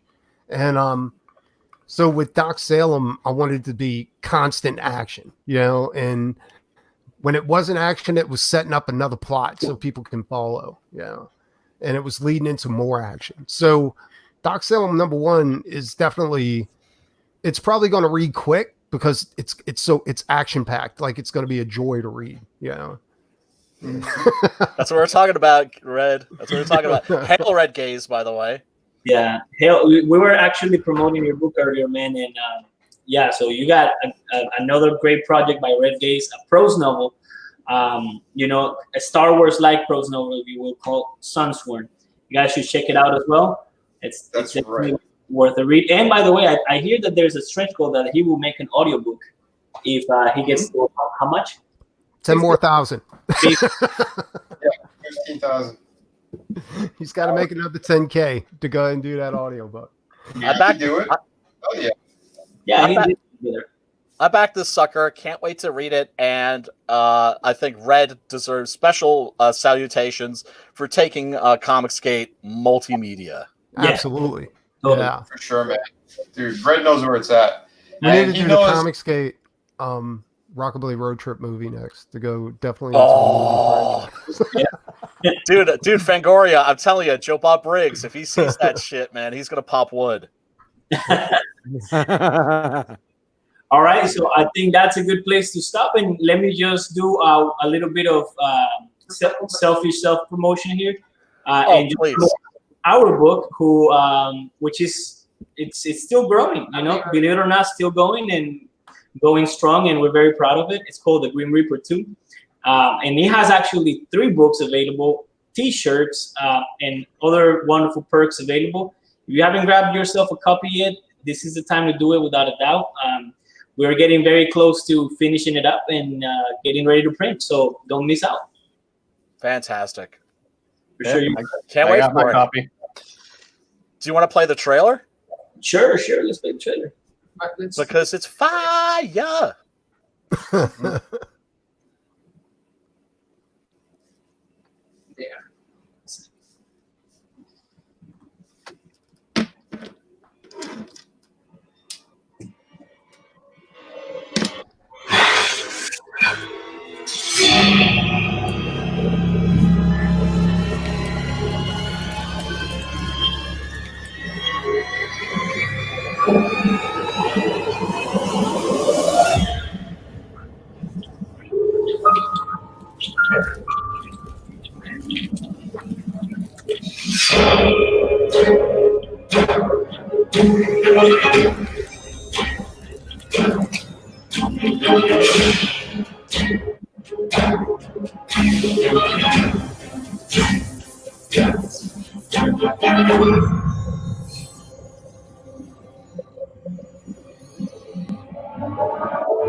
Awesome. Thank you. That's it. And we also have the cover that not so long ago we put up by my very talented wife, Carla. Hail, Carla. Hail, Carla, for sure. Yes. And all the ladies of Comicsgate. Absolutely. And no interior work that we're showing off as well. This is one of the pinups that backers will get for free because we hit the $2,000 mark and we passed it. So we're gonna start thinking about a new stretch goal soon, and it will be announced soon. We have a few ideas in mind, but we'll see how it goes. But yeah, definitely give it a go if you haven't done so already, and don't forget to subscribe to this channel as well, YCAT Comics. Heck yeah! Smash that like and subscribe button, people. Yeah, and don't forget, Through the Woods is shipping now. It's still in demand, so you guys can grab that as well. Oh, and it's in hardcover. Hardcover. Some people already get it. Hardcover. As is fitting of the Boner King. Tug already got it.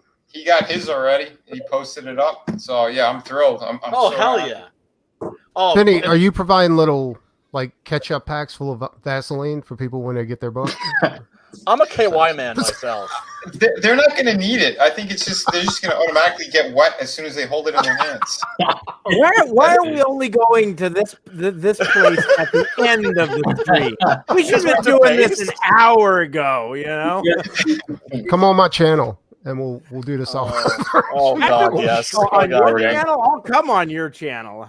Oh man. You guys were great for us. Thank you all for coming again. Don't forget everybody to check Tilt. Check out Grayscale as well. Check out Doc Salem by the very talented Preston Acevedo. Don't forget to check Six Gun Gorilla by our great friend Brian. He is a very talented writer as well, and we cannot wait for it. And also, oh, there it is. Don't forget that Third Woods is shipping out right now, as we speak. Right, Vinny? That's right.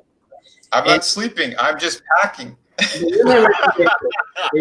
Sleep you speak of. Absolutely. Thank you all for coming. Don't forget to also check Sunswarm by Red Gaze and Hail to Red Gaze for, like you guys pointed out, bringing new audience and new products and new exciting things to Comicsgate. So couldn't be more thankful for that. Thanks to the chat, Hail to the chat, and we'll see you in the next one. Thanks, guys. CG for life.